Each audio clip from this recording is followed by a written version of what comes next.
Cada mañana un placer darles la bienvenida desde la sede del Centro de Prensa Internacional del Ministerio de Relaciones Exteriores de la República de Cuba. De inmediato iniciamos la conferencia de prensa del Ministerio de Salud Pública sobre la actualización de la situación epidemiológica del país frente a la COVID-19. Nos acompaña, como ya es habitual, el doctor Francisco Durán García, director nacional de epidemiología del MINSAR. Doctor, buenos días. A ustedes, a las personas que nos siguen todos los días y bueno, vamos a dar la información correspondiente al día de hoy.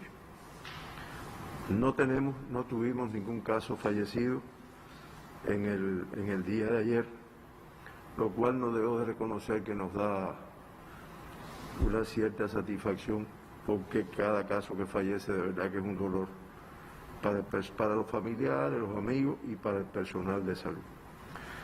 De esta forma, en nuestro país se encuentran en estos momentos ingresados en los hospitales un total de 1.824 pacientes. 27 están en vigilancia, sospechosos son 1.259 y confirmados un total de 538 que se mantienen todavía ingresados en nuestros hospitales. En la atención primaria de salud se vigilan 5.266 casos. Para detectar el virus SARS-CoV-2 y personas con el COVID-19 se estudiaron 1.949 muestras en el día de ayer.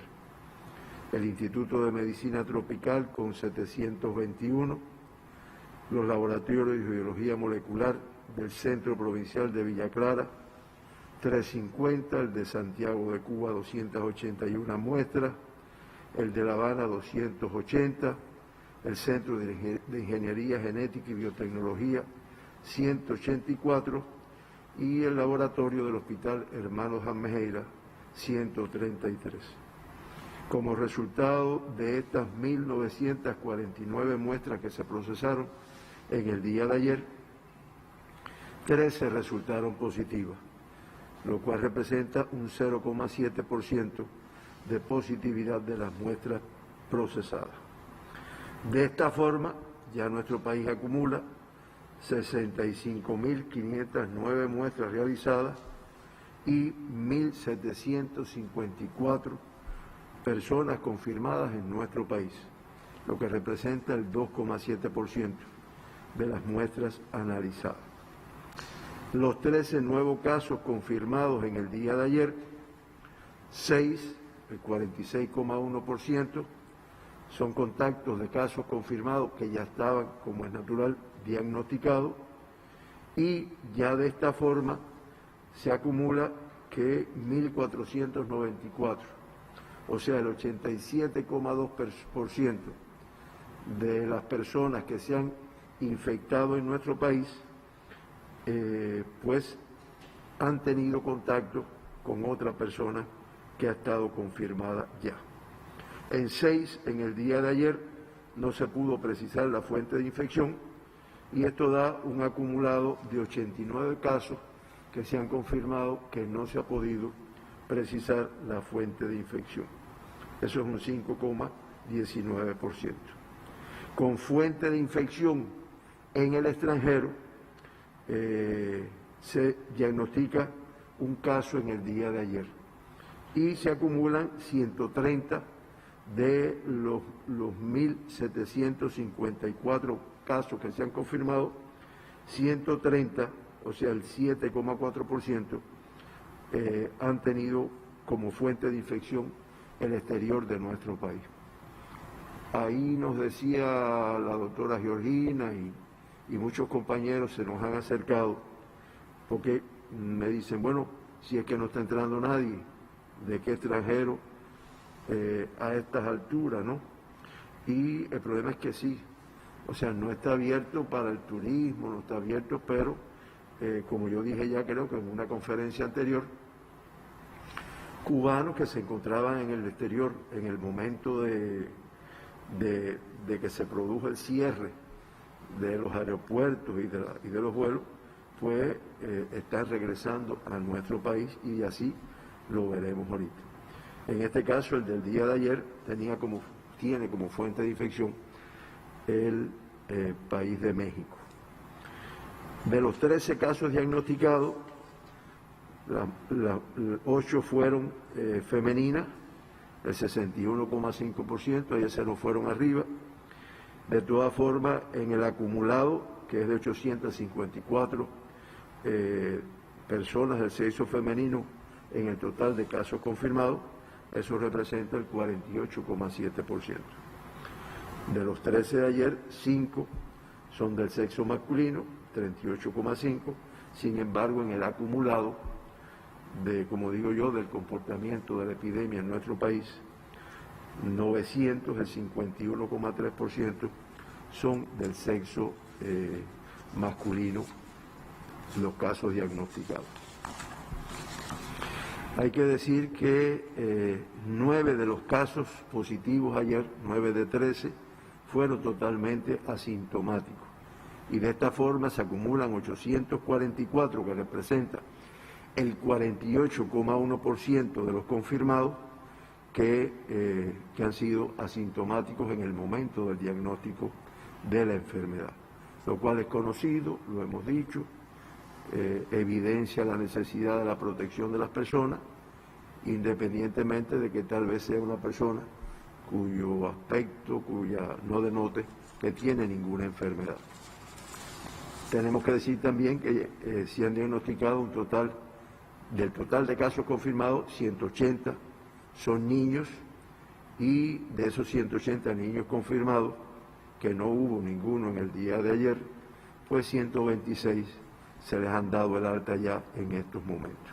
Que como también hemos dicho, el niño, la evolución clínica del niño es mejor que la de las personas mayores, y mientras más mayores, pues mucho mejor. Y generalmente no han tenido complicaciones ninguno de los 180 niños que han sido confirmados en nuestro país. De los 13 casos diagnosticados en el día de ayer, los grupos de edad con mayor número de casos son el de 40 a 60 años, con 7 casos, el 53,8%, y los menores de 40 años con 5, o sea, el 38,4%. Las provincias con mayor número de casos, pues fueron La Habana con 9 casos, el 69,2%, Matanza con 2 casos, el 22,2%, y Ciego de Ávila y Pinar del Río con 1 cada uno. Ahora, en el caso de la persona confirmada en Pinar del Río, es del municipio Pinar. En La Habana se diagnostican 9 casos, 2 en San Miguel del Padrón y 2 en Boyero. En Habana Vieja, Centro Habana, Arroyo Naranjo, 10 de octubre y Plaza se confirman un caso en cada uno de estos municipios. Los 2 casos de la provincia de Matanza son del municipio Matanza, y el caso confirmado de la provincia de Ciego de Ávila es del municipio Venezuela. Tenemos que reiterar, como hemos dicho todos estos días, que este es el número absoluto, el comportamiento. Ahora, en el total de casos que hemos tenido desde que comenzó la epidemia, me estoy refiriendo a los 1.754 casos confirmados, pues por provincia, la tasa de incidencia por 100.000 habitantes se comporta con el municipio especial Isla de la Juventud en primer lugar, con un 50,4%, La Habana le continúa con un 39,1%, Villa Clara 26,9%, Ciego de Ávila 20,6%, Matanzas 18,1%, Santi Espíritu 14,4%, Mayabeque 12,5%, Holguín 9% por 100.000 habitantes, Pinar del Río 8,7%, Artemisa 6,2%, Cienfuegos 5,9% y Camagüey 5,2%. Santiago, Guantánamo, Las Tunas y Granma, al igual que en días anteriores, mantienen una tasa por debajo de 5. Y debemos significar el caso de la provincia de Granma, cuya tasa es de 1,5 como tal. Y ya comentamos en una ocasión anterior que este comportamiento no es a que estudien menos casos, sino que realmente son provincias que han tenido han estado menos expuestos a algunos factores de riesgo que han propiciado la transmisión en otros lugares, aunque no han estado exentos como se ve aquí. Ahora, de los 1.754 pacientes diagnosticados con la enfermedad, 530 presentan una evolución clínica estable. Esto representa el 98,5% de los casos activos, que, como también he explicado yo ya varias veces, son todos los casos que están ingresados, excepto, como es natural, los que están de alta, excepto los que lamentablemente fallecieron y los 2 que tuvimos evacuados de nuestro país, que se pueden considerar de alta en este caso. Ahora, se reportan 74 fallecidos como acumulado y eso da una tasa de letalidad de 4,2. Una tasa no, un por ciento de letalidad del 4,2%.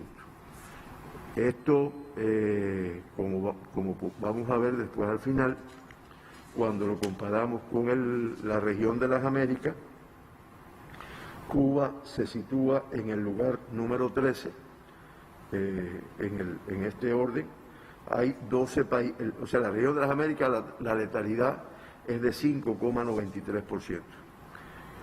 Y hay un total de 12 países con letalidad por encima de la tasa de la región de las Américas.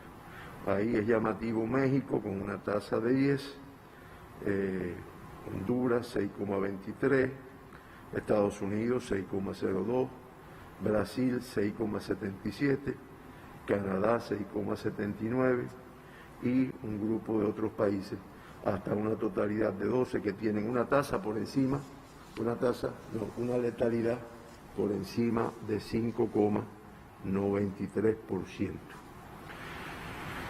Siempre mencionamos los 2 extranjeros que se evacuaron al principio de la epidemia y en el día de ayer 62 pacientes fueron dados de alta.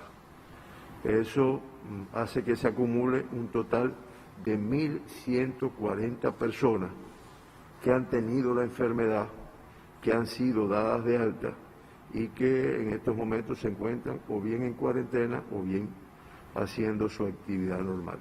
Esto representa el 65% de los 1.754 pacientes que se han diagnosticado en nuestro país. Tenemos al día de hoy un crítico menos, son 4, y un caso grave más para un total de 4 también, todos en nuestras unidades de terapia intensiva. En este caso, los 4 críticos se encuentran 2 en Villa Clara, en el Hospital Celestino Hernández, y 2 en La Habana, uno en el Hospital Dr. Luis Díaz Soto, Hospital Naval, y uno en el Hospital Fran País. De los 4 graves, 2 en el Hospital Celestino Hernández de Villa Clara, 1 en La Habana en el Hospital Salvador Allende y 1 en la provincia de Holguín, la ciudad de Holguín, en el Hospital Militar Fermín Valdés Domingo. Hay que decir que con una mejoría, hay un paciente del Hospital Manuel Fajardo de Villa Clara que pasó de crítico al estado de grave. Y con mejoría que hace que salgan del estado de grave al estado de cuidado, está una paciente que se encuentra en el Hospital Militar Joaquín Castillo Duani de Santiago de Cuba. Podemos decir, porque también nos han reiterado el interés, aunque creo que lo habíamos dicho ayer, pero bueno, ya contando los casos que están de alta, bueno, pues el mayor número son de la provincia de La Habana, que son 453. Le sigue el de Villa Clara con 166 y le sigue también la provincia de Santi Espíritu con 56. Son las provincias con mayor número de altas acumuladas, aunque todas las provincias han dado alta proporcionalmente al número que se han confirmado con la enfermedad. Nosotros, por último, queríamos informar que un poco que explica lo que yo hablé ahorita de los extranjeros, que en el día de ayer a nuestro país entraron 79 viajeros procedentes de República Dominicana y de Surinam, y de todas formas salieron 45 viajeros emigrados y extranjeros que se encontraban en nuestro país. De esta forma se mantienen en Cuba 10.782 visitantes, de ellos 6.524 emigrados y 4.258 extranjeros. Cifras similares a las del día de ayer, igual que los que se encuentran en casas de arrendamiento, que son 943, fundamentalmente en los municipios de Santiago de Cuba, Plaza, Centro Habana y Playa de la provincia de La Habana. El mundo convulso, se mantiene la COVID-19 en 184 países, con un total de 3.800.852 casos confirmados. Solo en un día se diagnosticaron 94.056 casos. Y, como digo siempre, lo que es todavía más llamativo, a pesar del tiempo de evolución de esta pandemia, a pesar de los esfuerzos científicos por buscarle un tratamiento efectivo y demás, se acumulan un total de 269.068 fallecidos. Esos son, solo en un día, 5.780 personas fallecieron en el mundo con esta enfermedad. Eso da una letalidad del 7,07%. La región de las Américas reporta 1.644.817 confirmados, 49.380 en un solo día, el 43,2% del total de casos reportados en el mundo y un acumulado de 97.602 fallecidos, 3.480 en un solo día también. Esto, como habíamos dicho anteriormente, cuando nos referimos a la letalidad en nuestro país, pues está en un 5,93% de letalidad. Esta es la información que nosotros le brindamos en el día de hoy y bueno, vamos a escuchar las preguntas que han enviado por diferentes vías. Comenzamos entonces, doctor, la ronda de preguntas. La primera pregunta nos la envía la revista Cuba Plus de Canadá y dice lo siguiente. Recientemente ha circulado en las redes sociales una información atribuida al Centro de Virología de Moscú, Rusia, que señala que el COVID-19 es inmune a los organismos con un pH mayor de 5.5. Recomiendan consumir alimentos alcalinos que ayuden a subir el pH para contrarrestar el virus, entre ellos el limón, el aguacate, el ajo, el mango, la mandarina, la piña y la naranja. ¿Puede usted explicar la efectividad de estos alimentos para prevenir la enfermedad y qué recomienda usted en este sentido? Bueno, estuvimos buscando información y realmente esta hasta el momento parece ser un, ¿cómo le llaman ustedes? ¿Un fake news? ¿Cómo? Fake news. Un fake news, porque no tiene un soporte científico como tal. Buscamos, se plantea que O sea, la razón por la que se plantea esto es porque sube el pH del cuerpo y así contrarresta el nuevo coronavirus. Se plantea que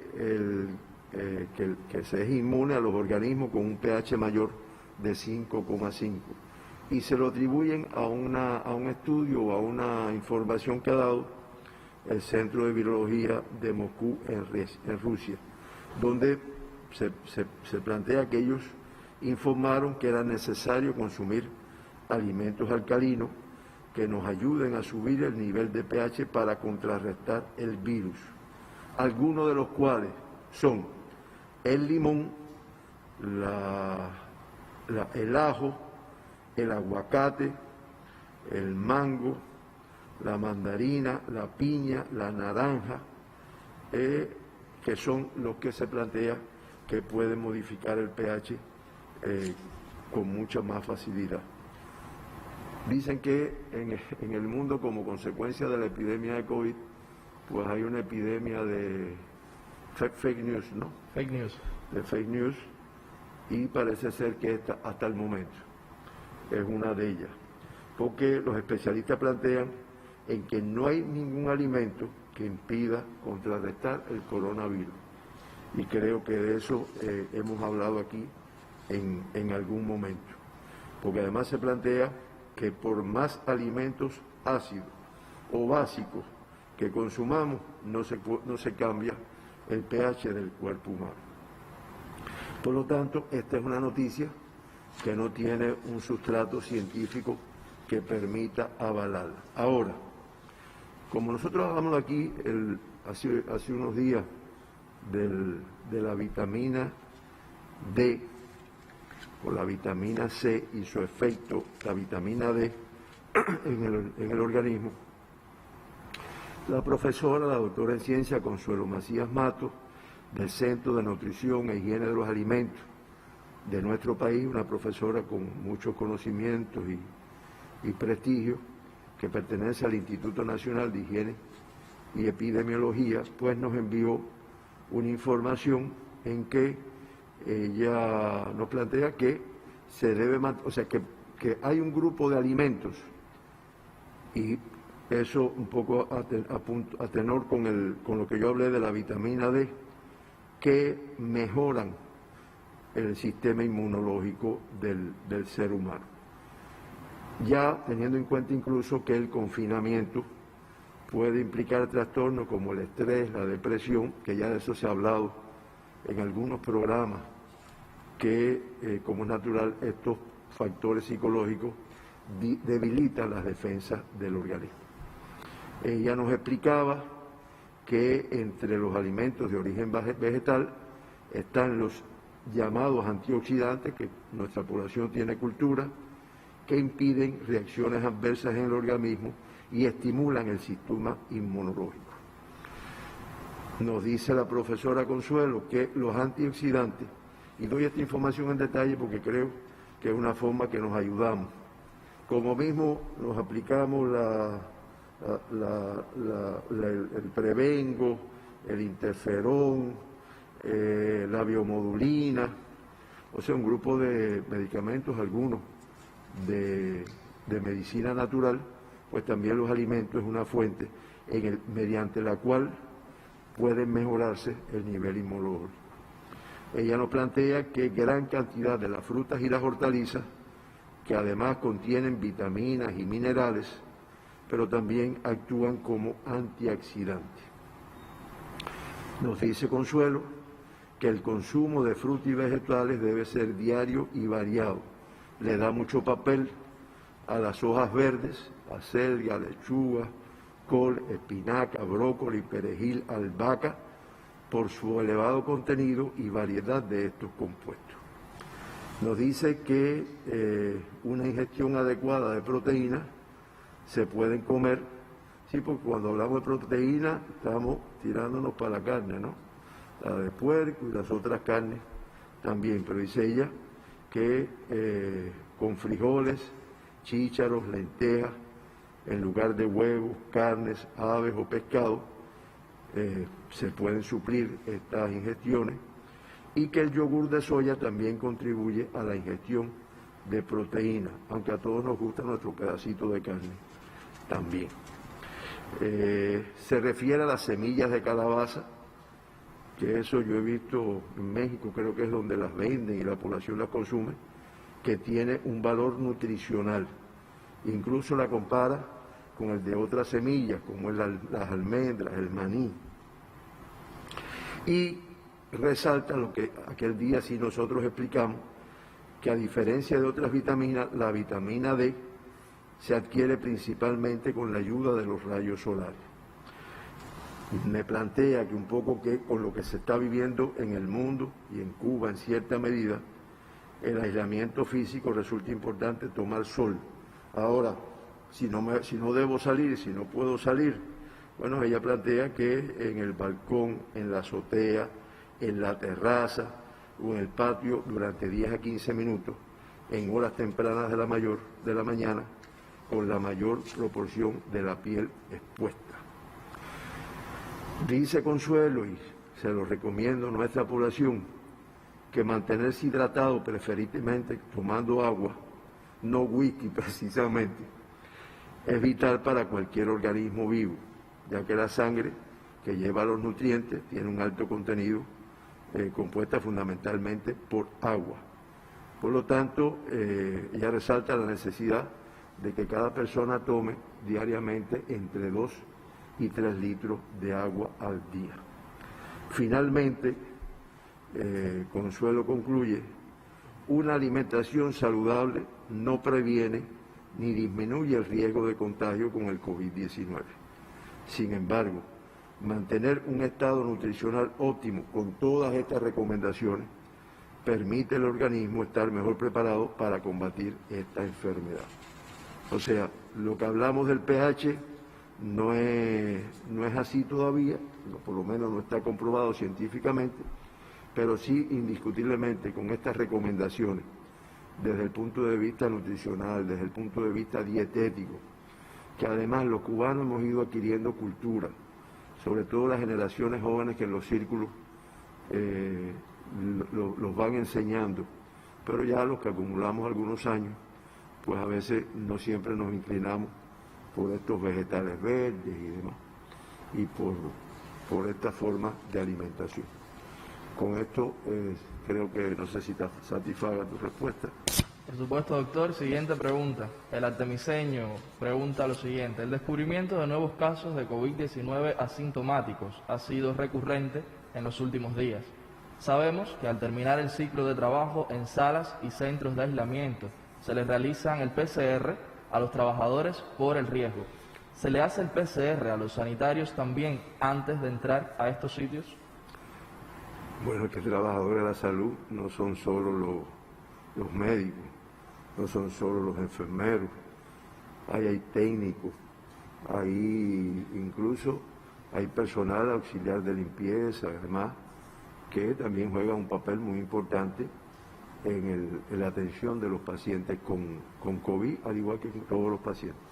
Y las mismas medidas de cuarentena, de chequeo, que se hace con un médico, se hace con el resto del personal que ha estado expuesto durante un periodo de tiempo a la atención a los pacientes.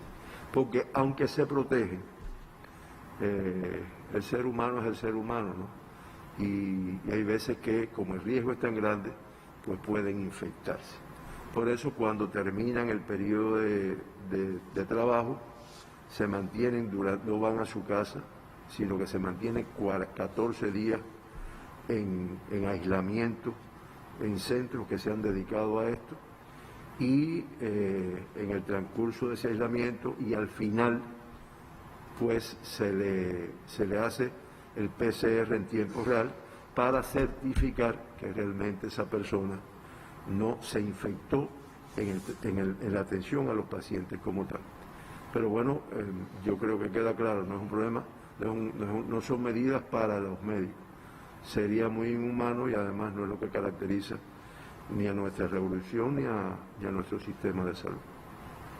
Siguiente pregunta también del artemiseño.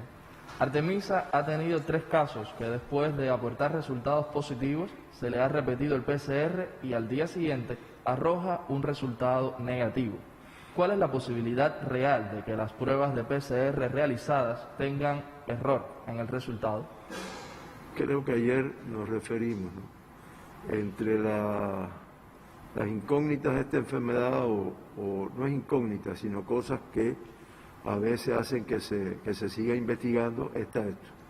La fluctuación que tiene incluso los resultados de una prueba de tanta calidad, de tanta fortaleza como es el PCR en tiempo real. Entonces, esta prueba es verdad que hemos tenido. O sea, decir que no, y hemos tenido personas que en el momento de darle la alta clínica, después de 14 días en tratamiento, es positivo. O en el momento de la alta epidemiológica, incluso después de estar en su casa, pues resulta positivo. Entonces, lo que se ha informado es que hay una cierta intermitencia del virus que hace que en determinados momentos la carga viral en la muestra que se tome pues sea elevada, sea detectable, y entonces la prueba nos da positivo. En otro momento no. Ahora, ¿dónde está la cuestión? Bueno, si yo estoy positivo, quiere decir que sigo transmitiendo la enfermedad. En nuestro país, de momento, cuando estás positivo, vas ingresado, hasta que negativice, aunque estés en la etapa que estés en un momento determinado. Pero ya en algunos países esto no se cumple como tal, porque se plantea que esa positividad que se mantiene en la prueba del PCR en tiempo real, a veces ya cuando clínicamente está asintomático, cuando ha evolucionado 14 días y mucho más de 14 días, tiene que ver con fragmentos de RNA muertos que la persona conserva en su organismo, y que por lo tanto hace que la prueba sea positiva, pero que no tiene capacidad infectante esa persona. Eso, reitero, no está en estudio, está en demostración mediante evidencia científica, y de todas formas nosotros, en nuestro país, en el momento que se haga la prueba y dé positivo, pues se ingresa la persona como un caso positivo de la enfermedad. Si ya estaba confirmado, no es un caso nuevo, pero si es un caso nuevo confirmado como tal. Doctor, algunos usuarios escriben a su cuenta oficial en Twitter, @doctor Durán García. ¿Le podemos dar lectura a estas preguntas? Hoy traemos 2 inquietudes específicamente de los usuarios. Arriba. La primera, en el caso de los niños, ¿pueden manifestarse asintomáticos? ¿Qué medidas de prevención en especial aconsejaría para con ellos? Los niños, yo me referí ahorita, pueden presentar complicaciones, aunque el porciento es mucho menor. Y de todas formas, de la historia que estamos escribiendo en nuestro país, de nuestra experiencia, realmente las complicaciones han sido mínimas, por no decir que ninguna.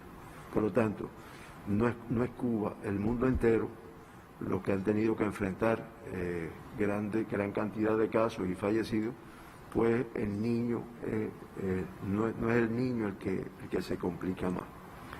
Recomendaciones con el niño son las recomendaciones a los padres, porque los niños a veces aprenden más que los padres, fíjate.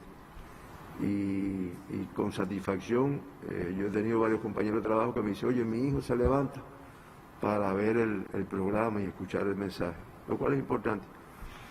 ¿Y cómo se llama esto? Porque el niño es la misma medida de protección que cualquiera. Lo que pasa es que al niño le cuesta trabajo no quitarse el nasobuco, o sea, estar jugando, quitarse el nasobuco, estar en la calle y no acercarse al amiguito, jugar con el amiguito, sin mantener un distanciamiento, tocar una superficie y no lavarse las manos posteriormente. Y yo creo que en esto es donde los padres tenemos que jugar un papel más importante, desde el punto de vista de hacerlo entender y además de eso exigirle que cumpla con esto. Aunque yo he visto niños que rectifican a sus padres y dicen, oye papá, lávate las manos, oye, haz tal cosa, y de todas formas entre los dos. Pero el niño tiene las mismas medidas de protección que cualquiera de una persona adulta, que además nuestra población tiene cultura de las medidas de protección que hay que cumplir y no siempre se cumplen. Siguiente inquietud. Dice, relación entre los pacientes asintomáticos o que presenten una buena evolución con una dieta balanceada que no incluye comidas chatarras. Bueno, ya tocamos algo. Si usted está mejor alimentado, si usted consume antioxidantes, pues, ¿cómo se llama? Pues su sistema inmunológico va a estar mucho más mejor. La comida chatarra es mala por muchas cosas. Por el COVID, por la obesidad, por la hipertensión arterial, por enfermedades crónicas, por la diabetes. O sea, la comida chatarra tiene efectos nocivos en el organismo, que el COVID lo que le hace es que no lo ponga peor ni mejor.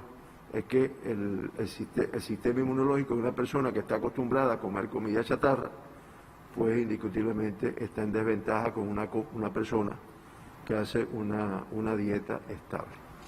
Es lo que pudiera decir. Así terminamos, doctor, la ronda de preguntas. Si usted tuviese alguna última precisión. Yo quería dar una información que me recomendaban que no, pero bueno, creo que nuestro pueblo tiene cultura como para eso. Y es referirme, y ahí me van a ayudar en la televisión, con las famosas curvas, que la gente pregunta, y la curva cómo va, que la curva lo que nos permite es pues ver un poco la evolución de la enfermedad según los pronósticos más sombríos o menos favorables.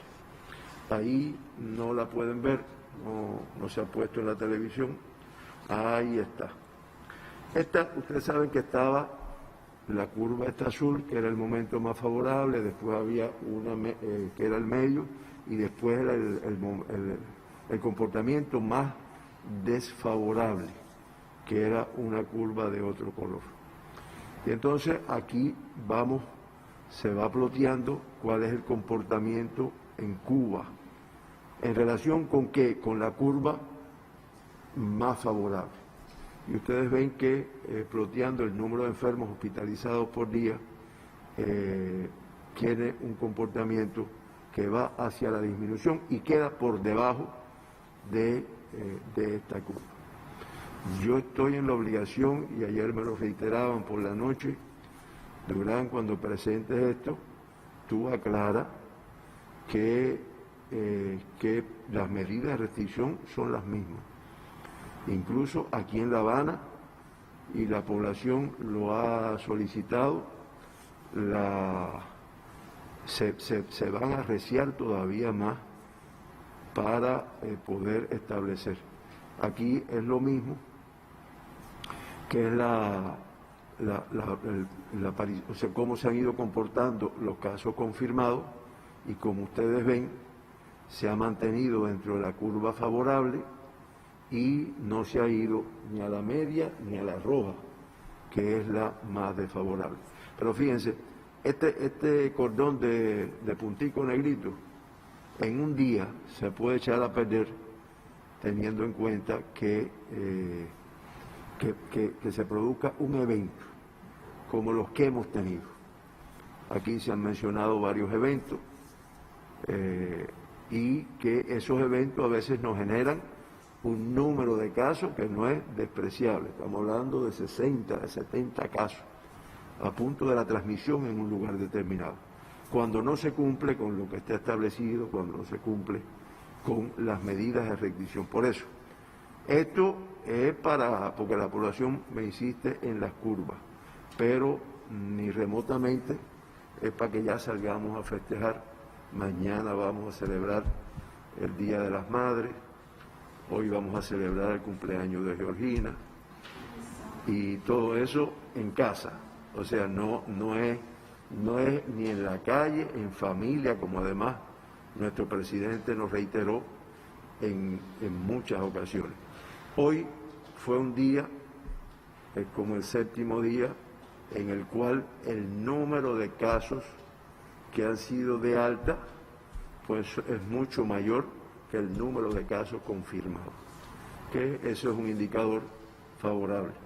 Favorable, pero que no da tranquilidad en ningún momento, ni permite que se disminuyan las medidas de restricción, de cumplimiento de lo que está establecido para evitar que se nos den brotes o eventos como estos que echa a perder el comportamiento de la enfermedad.